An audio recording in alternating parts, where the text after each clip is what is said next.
Tim Tebow is refusing to endorse a Republican candidate because he feels like he needs to be extremely cautious. He doesn't want to endorse someone who ends up being involved in a scandal, maybe someone like Herman Cain.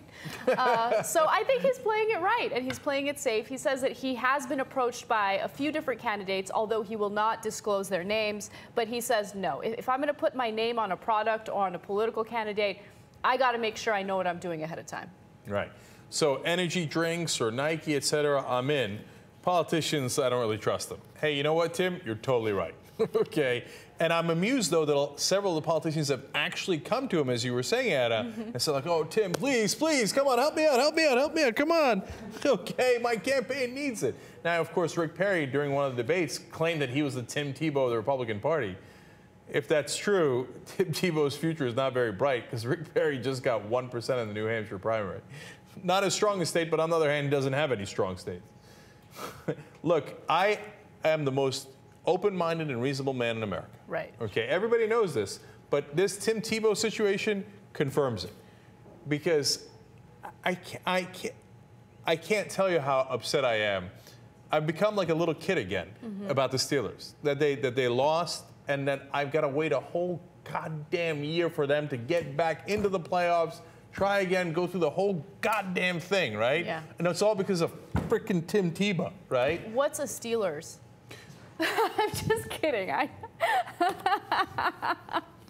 Okay, but nonetheless, man, I'm telling you, as I told Rick for TYT Sports, the guy delivered, man. He did. You know, everybody gave him crap for so long, and the Steelers. I mean, okay.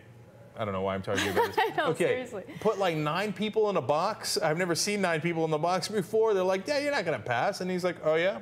How about this, this, this, and this? And good night, Irene, and I'll see you back in Pittsburgh. So you're mad at Tim Tebow because he helped defeat your favorite team? Yeah. Wow.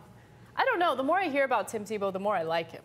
Yeah. So, and not because of the Steelers thing, but, you know, he seems like a good kid, you know? He's got a good head on his shoulders. People doubt him, and he's working really hard. He's playing well. And, you know, I got to be honest, I like winners. Like, everybody hates the Patriots if they're not a Patriot fan in the NFL. I'm the only guy who doesn't. I'm a Steelers fan. I hope the Steelers crush them every time they play.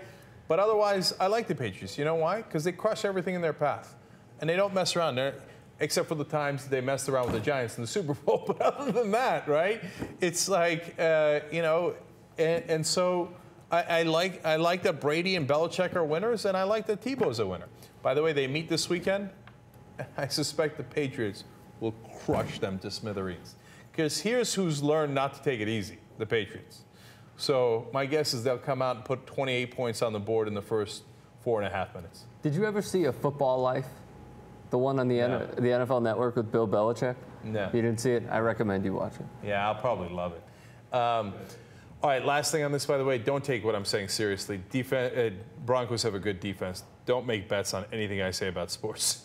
Okay, just standard caveat. You and Ben, and yet you guys always offer these betting analysis, analytics. You should definitely take them, but don't take them. Right, right. Well, like, look, any sports bettor knows that's the case, right? Last thing, I do want to give, to be fair to me, I nailed the Alabama game. I don't follow college football that closely, but I'm like, Nick Saban is a goddamn winner. That guy's going to figure out a way to win, okay? And that defense is too. And I watched the last Alabama-LSU game, one of the few games I watched this year in college football, and I'm like, yeah, LSU won, right? But Alabama had 18 different ways that they were a better team. So I bet on Alabama, and they crushed LSU. So let's be fair to me. And I called the Denver game. So let's be fair to me. All right, please, let's move on. Sorry, yeah, seriously, wow. Sorry, okay.